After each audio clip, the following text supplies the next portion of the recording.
네, 태열입니다. 경자년 들어서 여러분께 뭐 좀 제대로 인사를 하려고 했더니 인사가 잘 안 됐어요. 오늘 제목 참 유치하죠. 네, 유치합니다. 유치하더라도 꼭 필요한 분들이 있을 것 같아요.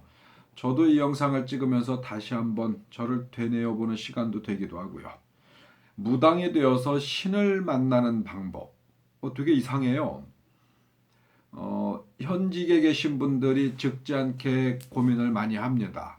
솔직한 고민이죠. 하지만 이 제갓집 내지는 손님이 찾아왔을 때 이 손님에게 이야기할 수는 없잖아요. 어떤 형태로든 무당이 되었습니다. 물론 무당에도 종류가 굉장히 많아요. 잘 보면 잘 볼수록 높은 등급이라고 말할 수도 있겠죠. 하지만 공개적으로 테스트할 수도 없어요. 무당은 이렇다 저렇다 무엇을 어디까지 얼만큼 하면 뭐 어떤 무당이다 말하기가 참 어렵죠. 무당으로서 스스로의 딜레마에 빠지신 분들이 굉장히 많습니다. 저에게 찾아와서 눈물로 호소하시는 분도 있고요. 찾아올 형편도 되지 못해서 전화로 혹은 문자로 카톡으로 영상으로 이렇게 현실적인 삶을 토로하시는 분들도 있어요. 자, 무당, 신을 영접하는 방법, 혹은 무당이 모시는 신을 만나는 방법. 사실상 있죠. 있지만 행하기가 쉽지 않아요. 오늘은 그 이야기를 좀 풀어서 할까 해요. 제 영상이 다소 길다 보니까 영상을 좀 짧게 줄여서 해주실 수 없느냐라고 질문하시는 분들도 굉장히 많았는데 저는 그렇게 짧게 이야기할 수 있는 재주는 못 갖고 있어요. 또한 여러분들이 뭔가 궁금하시다면 무언가를 조금이라도 학습하시고 싶다고 하면요. 다소 길더라도 그 정도 공부할 마음을 갖고 있지 않다면 혹은 그 정도 다른 사람의 공부를 좀 여러분들이 가져가고 싶다고 하면 그 정도 시간은 보내셔야 하지 않을까요? 그 정도 투자는 좀 해주셔야 옳지 않을까 하는 생각도 먼저 해봅니다. 신과의 소통, 보통 두 가지로 볼 수 있죠.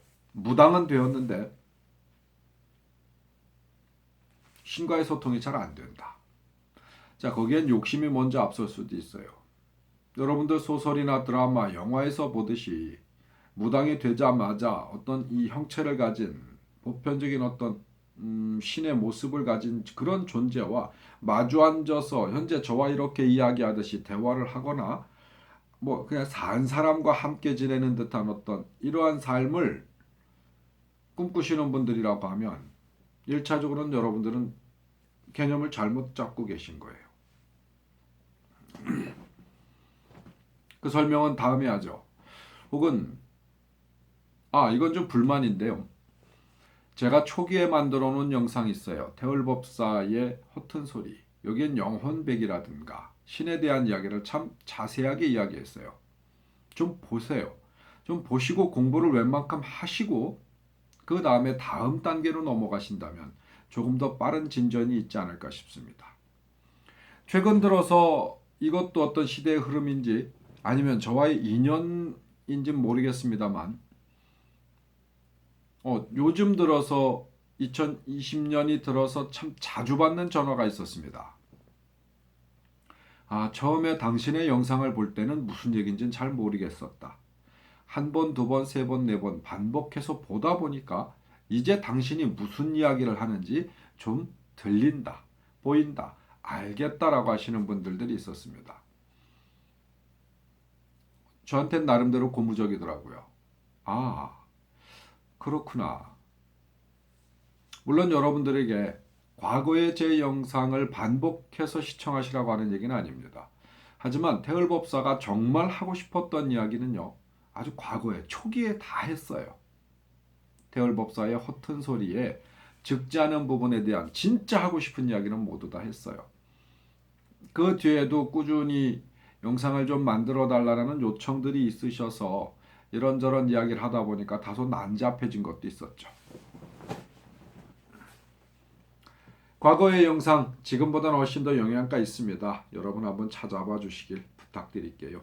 자, 오늘의 이야기 본격적으로 해보죠. 무당은 되었는데 경력이 5년, 6년, 7년, 8년, 10년이 넘으신 분도 있고요. 이제 6개월, 1년, 2년 되신 분들도 있어요. 절 찾아오시는 분들이 참 다양하죠. 잘 모르겠대요. 지금도 내 스스로 신가물이 맞는지 고민되고 힘들어하시는 분들이 있으세요. 지나온 세월과 어떤 자기가 해온 일과 무관하더라고요. 무당이 되어서 해온 일을 말씀드리는 거예요. 점사를 보면 점사가 꽤 잘 맞는답니다. 근데 신의 존재에 대해서는 정확하게 모르겠다고 그래요. 참 겁나는 이야기이기도 하고요. 안타까운 이야기이기도 합니다. 점사는 보는데 신을 잘 모르겠다. 신굿 할 때 뭔가 느껴졌는데 그 뒤부터는 잘 모르겠다. 또 꾸준히 해오다 보니까 무언가 나에게서 정신적으로 육체적으로 변화가 일어나는데 그 변화도 잘 모르겠다. 뭔가 있긴 있는데 뭔지를 모르겠다. 혹은 어떠한 변화가 있는지 없는지도 모르겠다. 오늘의 이 영상은 우리 같은 길을 걸으시는 분들이 보셔야 할 겁니다. 일반인 분들은 헷갈릴 수도 있고요. 영상 한 편에 모든 걸 다 담을 수 없으니까 간단하게 이야기하죠. 두 부류로 나눌 수 있습니다. 신을 만나는 방법. 무당으로서 신을 만나는 가장 편안한 방법은 구수라는 거예요. 여러분 스스로 직접 구청에 서시는 겁니다. 소위 이야기하는 선거리라고 하죠. 물론 안전거리도 가능합니다. 여러분들이 꾸준히 구청에 서시는 것이 가장 빠른 방법이고요. 두 번째가 수련입니다. 여러분 기도라고 하죠. 기도. 물론 선거리, 안전거리 모두 하시는 이런 양쪽을 다 하시는 분도 있고 저처럼 서서 하는 재주를 제대로 배우질 못해서 동냥하듯이 이렇게 하는 사람도 있습니다. 저는 법사거든요. 하지만 지금은 매우 후회가 돼요. 영상에서 고백하는 부분입니다만 전 선거리를 제대로 배우지는 못했어요. 그러다 보니까 과거에는 불과 몇 년 전까지만 해도요. 선거리에 대해서 그다지 매력을 못 느꼈어요. 충분히 앉아서도 다 할 수 있다라고 생각했거든요. 하지만 세월이 흘러 지금의 제 모습을 되돌아보니까 아쉬운 점이 많아도 너무 많습니다. 어느 날은요. 정말 가슴속 깊이 선거리를 제대로 배우지 못한 것에 대해서 가슴이 아플 때도 있어요. 해서 2020년 태을법사는 다시 어린아이가 된 기분으로 선거리를 해보려고 마음먹고 있는 어떤 그런 해이기도 합니다. 물론 아주 안 해본 건 아니에요. 정말 가뭄에 콩 나듯이 서본 적도 있죠. 어떤 형식도 배운 적이 없고 어떤 선생 밑에서 그 선생의 하는 행위 자체를 따라 배운 적도 없어요. 그냥 서서 하다 보니까 제 신명대로 제 멋대로 하게 되죠. 그런데 또 고무적인 건 제 멋대로 하는 선거리를 참 많은 분들이 굉장히 높이 평가해 주시더라고요. 웃기는 일이죠. 네, 올해부터는 저도 다시 공부하는 마음으로 선거리 공부 해볼 생각입니다. 이 영상을 보시는 우리 애동제자분들이 계시거나 아니면 뭔가 안전거리든 선거리든 신을 만나는 데 있어서 신과의 영접하는 데 있어서 신과 합의라는 부분에 있어서 아직도 뭔가가 잘 모르겠다 헷갈린다 하시는 분들은요. 망설이지 마세요. 태울법사는 입에 닳도록 이야기하죠. 좀 찾아오시라고요.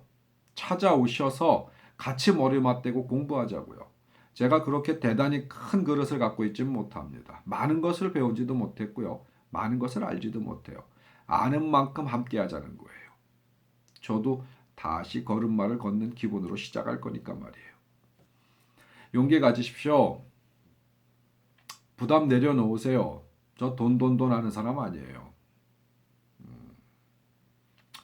이야기는 길게 하면 혼나겠죠.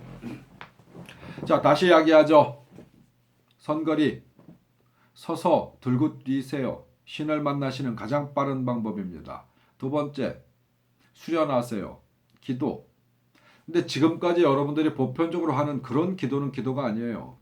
전환에 앉아서 뭐 다 하려고, 손님 들게 해달라고, 보이게 해달라고, 들리게 해달라고, 이건 기도가 아니에요.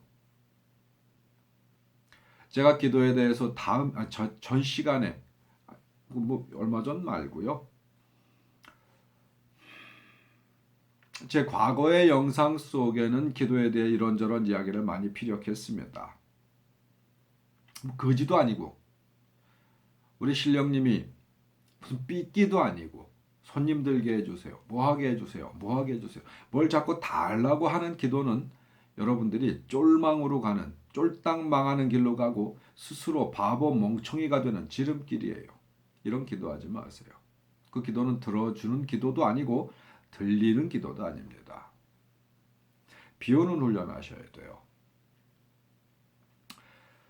선거리를 하든 안전거리를 하든 기도를 하든 수련을 하든 이제 방법을 일러드리는 거예요. 머리는 비워서 쉬게 하고 몸은 움직여서 멈추지 못하게 하라. 알아들으셨나요? 여러분, 신과 만나는 가장 빠른 방법이고 가장 올바른 방법이고 유일무이한 방법입니다. 머리는 비워서 쉬게 하고 몸은 움직여서 멈추지 못하게 하라. 여기에 해답이 있습니다. 알아들으셨길 바랍니다.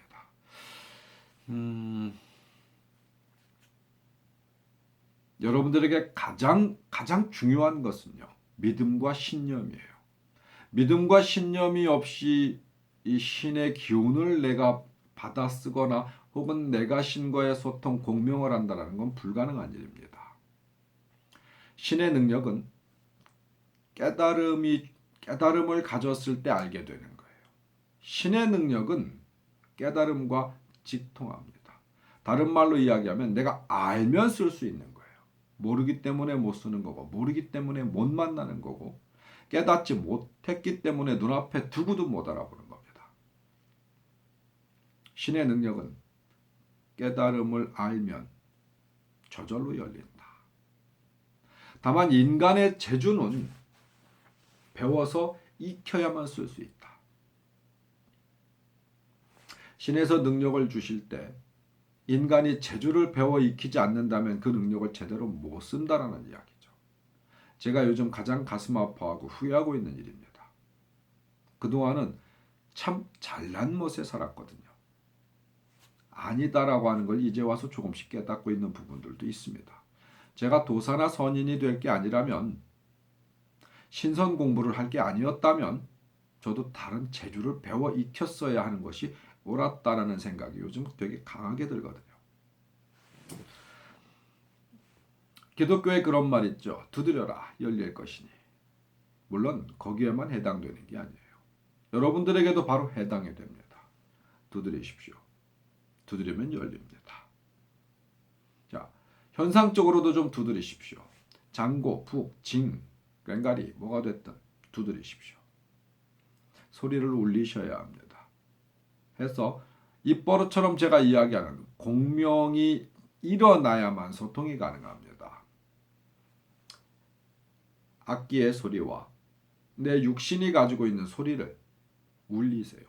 신명을 울리고 잠들어 있는 나의 기운을 깨워서 공명해야만, 그래야만 신과의 소통이 일어납니다. 들리고 보입니다.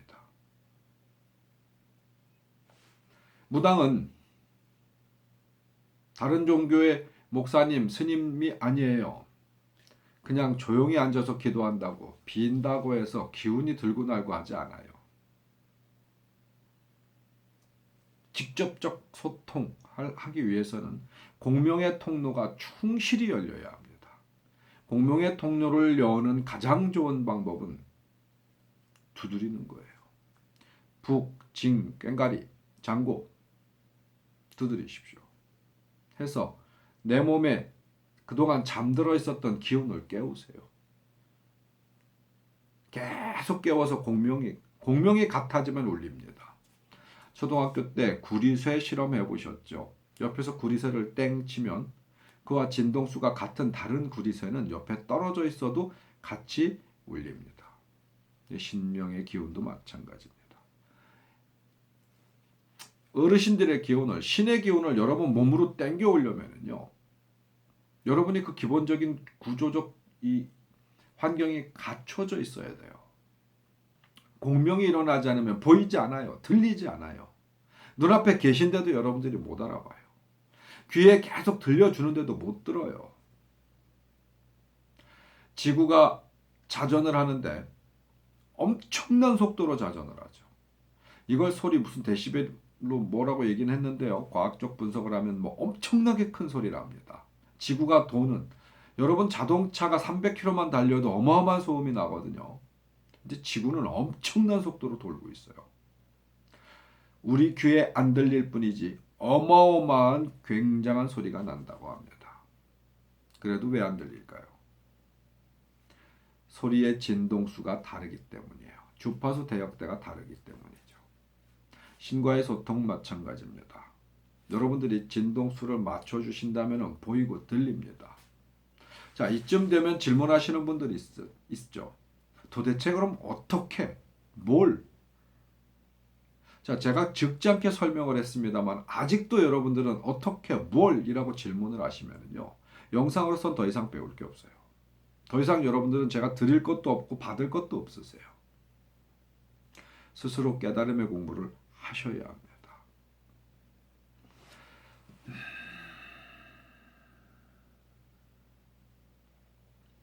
현대 무당들에게 가장 큰 문제는요, 신이나 종교를 객관적 철학으로 살피고 주관적 철학으로 행하는 데 있어서 너무나 등한시했다는 거예요. 객관적 철학, 주관적 철학, 무당도 공부해야 합니다. 학습해야 합니다. 사고적 철학이 없으면요, 정말 삼류로 하다가, 삼류 인생을 살다가 그렇게 이름 없이 죽어가는 존재가 되겠죠. 오늘날 우리 무속인들에게는요, 역사적 공부와 철학의 빈곤이 가장 큰 문제를 낳습니다. 정말 큰 그림을 그릴 수 있는 기운을 갖고 있음에도 불구하고요, 정말 수많은 사람들에게 더 많은 것들을 베풀 수 있는 큰 기운을 가진 존재임에도 불구하고요, 역사적 공부와 철학적 빈곤이 스스로를 너무 초라하게 만들어요.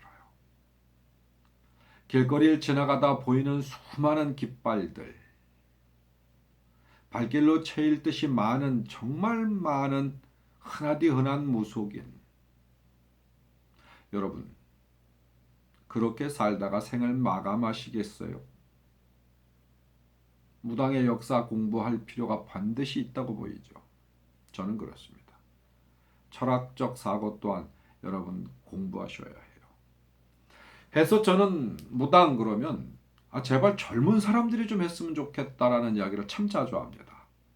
젊으면 젊을수록, 왜 다 늙어가지고 무당을 하죠? 젊어서는 도망 다녀요. 하고 싶지 않다고, 나 이거 싫다고. 기운이 분명히 본인에게 왔음에도 불구하고 자꾸 도망 다녀요. 창피해서, 쪽팔려서, 같은 말인가요? 하기 싫어서, 이래서 저래서, 다른 삶을 살고 싶어서. 젊어서는 숱하게 많은 세월들을 도망 다니고 다 나이 먹어서, 적어도 40 이상 넘어서 50, 60에도 다시 이곳에 더 이상 어떻게 할 수가 없어서, 더 이상 도망칠 수 없어서 이렇게 발을 디딘다라고 말씀하시고 찾아오시는 분들도 많고, 그렇게 시작하신 분들도 많습니다. 그러니 무슨 발전이 있겠어요? 때 다 놓치고 시계 다 놓치고 열심히 뭔가 학습하고 두려움 없이 나아갈 수 있을 시기를 다 놓치고 마지막에 포기하듯이 이 길로 들어서서 어떠한 발전이 있겠어요? 내가 무당 가물이다. 적어도 나는 이 삶에 있어서 자신 있다. 혹은 열심히 해볼 마음이 있다. 나는 그런 기운을 느끼고 안다. 가지고 있다. 어떠한 형태든 작은 무엇이든 내가 그 기운과 소통하는 걸 느낀다, 안다라고 했었을 때는요, 좀 젊어서 시작하십시오. 그리고 멋진 무당으로 공부를 좀 하십시오. 그렇게 성장하십시오. 무당은 부끄러운 직업 아닙니다. 창피할 일도 아니에요. 예전 시간에 이야기했죠. 목사나 아니면 목사님이라고 해야겠죠. 목사님이나 그 뭐 신부님이나 이런 분들은 되게 본인 스스로 떳떳해 하세요. 그 존경도 받아요. 스님도 마찬가지고요. 근데 왜 무당은 본인 스스로 폄하하려고 노력하는지 모르겠습니다. 주변 시선이 너무 그거 인정할 수 있어요. 왜 다른 그 어떠한 종교의 지도자가 됐었을 때는 남들이 우러러보거나 최소한 폄하하진 않아요. 누구네 아드님이 목사님 되셨대 그러면 축하합니다 그래요. 누구네 따님이 뭐 되셨대요. 축하합니다.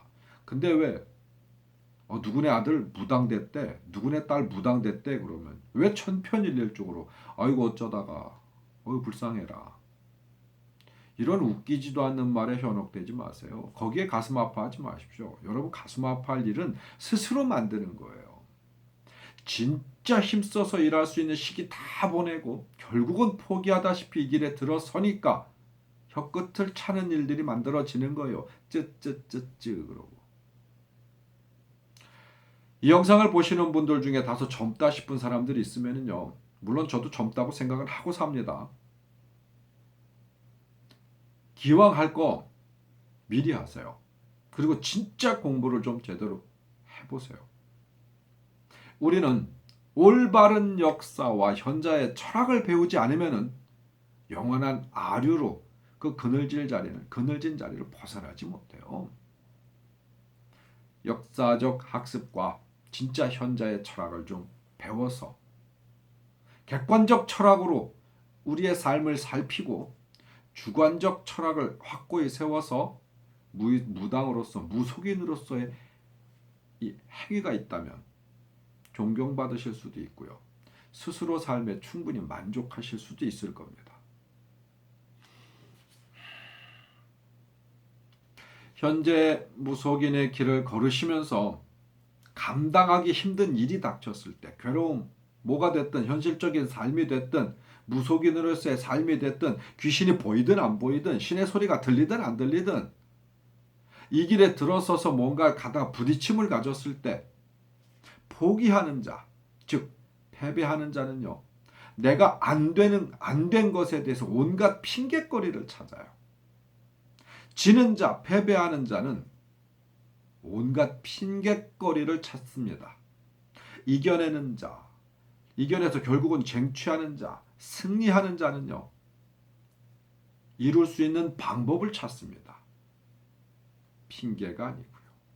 비록 당장은 막막하더라도 말이죠. 여러분은 매사에 핑계를 찾으시는 분인가요?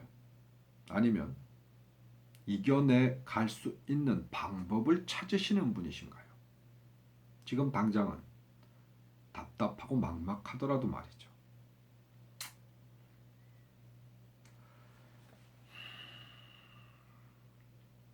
무당은 마음을 들여다보실 수 있어야 해요. 스스로에게. 스스로 마음을 들여다보시는 훈련을 하십시오. 그게 기도입니다. 그게 훈련입니다. 그게 수련입니다. 남을 들여다보는 훈련 말고요. 나를 들여다보는 훈련을 하십시오. 또 내 마음이 무엇을 원하는지를 정확하게 느껴보십시오. 마음이 하는 일을 머리가 모른다고 하면은요. 결국은 인생 쫑치는 거예요. 마음이 하는데 머리가 모른다. 머리가 아니다.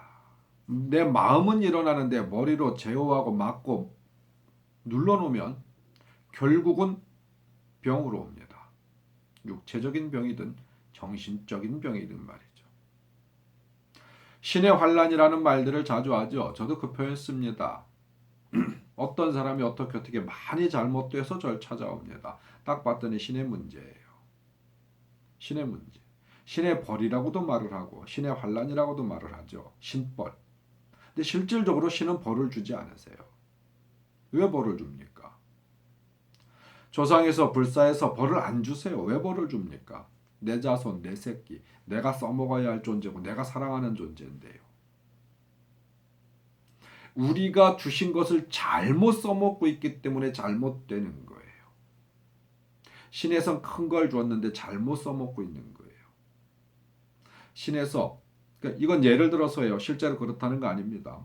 신장에서 정말 제대로 난 명검을 하나 줬습니다. 어떤 무속인에게. 너 열심히 하는 거 보니까 내가 사랑하는 나의 제자, 나의 자식, 신으로서 말이죠. 내 자손. 그래서 야, 이거는 간장이나 막사와 같은 전설의 명검이에요. 이게 뭐 찍어 먹는 간장 아니고요. 이런 명검을 딱 줬어요. 너 이거 가지고 신장의 기운을 제대로 써봐. 근데 그 검을 딱 받고 칼날을 손으로 쥐고 있어요. 쥘 때마다 손에서 피 나죠. 좀 세게 쥐면 손가락이 뚝뚝 잘라져 나가죠. 자, 그래놓고 뭐라 그래요? 신벌이라고 생각하죠. 칼 자루를 쥐면 괜찮아요. 칼은 자루로 주는 거지 칼날을 쥐는 거 아니죠. 칼집에 넣어놓고 있으면 괜찮아요. 지가 빼들고 있는 거예요.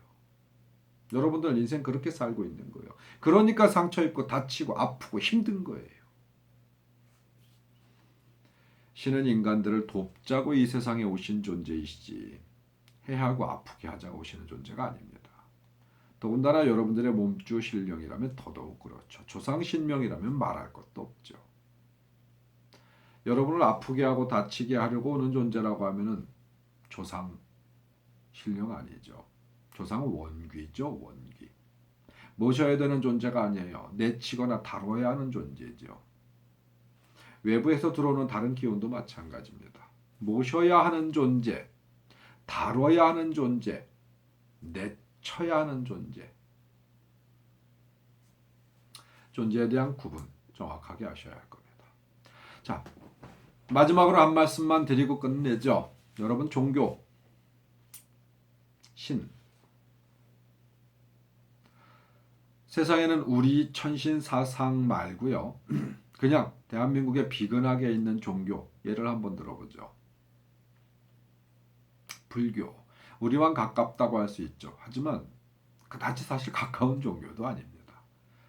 불교가 대한민국에 들어와서 이 조선이라는 땅에 들어와서 우리 천신 사상과 믹스가 되면서 우리의 신명님들을 정말 하찮은 존재로 만들어 놓은 그 원류이기도 합니다. 물론 기독교가 더 개박살은 냈지만 말이죠.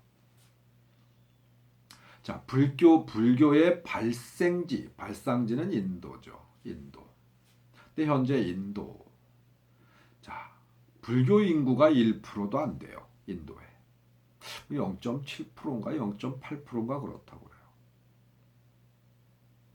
인도 그러면 여러분들 성지로 알고 있죠. 불교인들이. 근데 발생한 곳에서 우리 부처님을 믿고 따르는 존재들이 0.몇 프로래요.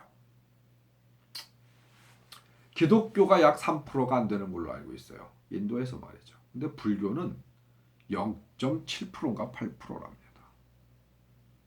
힌두교가 한 80%를 차지하죠. 이슬람교도 한 13% 정도 되는 걸로 알고 있습니다. 그리고 자이나교, 무슨 교 이렇게 해가지고 나머지가 또 채우겠죠. 곰곰이 생각해 보십시오. 발생지에서 왜 그렇게 천대받고 있는지. 대표적인 종교의 성자를 할 수 있는, 대표적인 종교의 존재를 할 수 있는 예수님과 부처님, 석가모니 부처님의 삶에는 참 많은 차이점과 공통점이 있습니다. 오늘은 차이점을 잠시 이야기하고 마무리할까 합니다. 우리 예수님은 탄생지에서는 아주 박해를 받았죠. 전대받고 박해받았습니다. 근데 석가모니 부처님은요, 각을 깨닫고 돌아갔었을 때 예수는 정말 심각한 박해를 받았어요.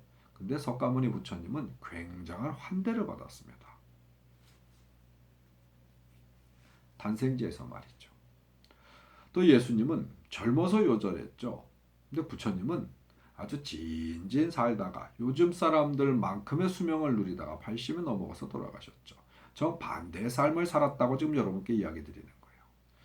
예수님은 마국간에서 아주 정말 형편없는 공간에서 태어났어요. 탄생을. 근데 부처님은 석가모니 부처님은 왕궁에서 대접받으면서 태어났어요. 죽음에서도 보면 예수님은 요절했어요. 젊은 시절에. 근데 부처님은 천수를 누리다 돌아가셨죠. 예수님은 목숨을 강제로 빼앗겼습니다. 아주 치졸한 죄명으로. 아주 치졸한 죄술들과 함께 말이죠. 근데 부처님은 당신 인간적인 삶을 다 살다가 늙어서 돌아가셨어요. 죽음조차도 많은 사람들에게 애통함을 남기면서 성대하게 화려하게 죽음을 맞이하셨죠. 왜 예수님과 석가모니 부처님의 삶은 이렇게 상반될까요? 완벽하게 말이죠. 여러분, 사상적, 종교적 어떤 공부를 좀 하시라고 숙제를 드리는 거예요. 제가 어떠한 종교를 평가하자고 말씀드렸던 게 아닙니다. 우리 공부도 제대로 다 안 돼 있어요. 하지만 다른 종교를 평가한다는 것도 필요성이 있기 때문에 말씀드리는 거예요. 이제는 종교를 바라보는 여러분들의 시각 자체가 너무 편협하게 아니면 이 드러나지도 않는 부분들에 있어서 너무 깊게 보시거나 혹은 너무 넓게 보시거나 하는 오류들을 좀 줄였으면 좋겠다 하는 마음에서 말씀드렸습니다. 넓은 시각에서 객관적으로도 좀 살피시고요. 아주 좁은 시각에서 주관적으로도 좀 한번 살펴보시죠. 해서 여러분만의 삶의 철학을 좀 만들어 보시죠. 무속인으로서 말입니다. 경자년 초두에 태을법사가 여러분들께 이렇게 말씀을 드리면서 제가 그 중간중간에 다짐하고 마음먹는 게 있어요. 올해는 태을법사도 조금 더 공부, 외적인 공부, 내적인 공부를 조금 더 이루어서 그동안 굉장히 아쉬웠던 거, 가슴 아팠던 거, 창피했던 거, 화가 막 이렇게 머리끝 꼭대기까지 올라올 때도 있었거든요. 저도 공부하겠습니다. 처음부터 다시 말이죠. 이 영상을 보시는 애동님 혹은 저와 비슷한 고민을 하고 계시는 분, 제가 오늘 지금 이렇게 말씀드렸던 고민을 함께 하고 계시는 분들, 망설이지 마십시오. 망설일 이유가 전혀 없어요. 함께 하십시오. 아니면 새롭게 시작하십시오. 여러분들의 미래와 앞날, 그리고 우리 무속인들 전체의 미래와 앞날을 위해서 말이죠. 우리 후세로 생겨날, 우리 뒤로 만들어질, 생겨날 수많은 지금은 발현되지 않은 존재들, 우리의 후세들, 그분들의 설 자리를 만들기 위해서라도 우린 다시 한번 분발하셔야 될 것 같습니다. 저도 하겠습니다. 함께 해주시기를 부탁드리겠습니다. 태을법사였습니다. 고맙습니다.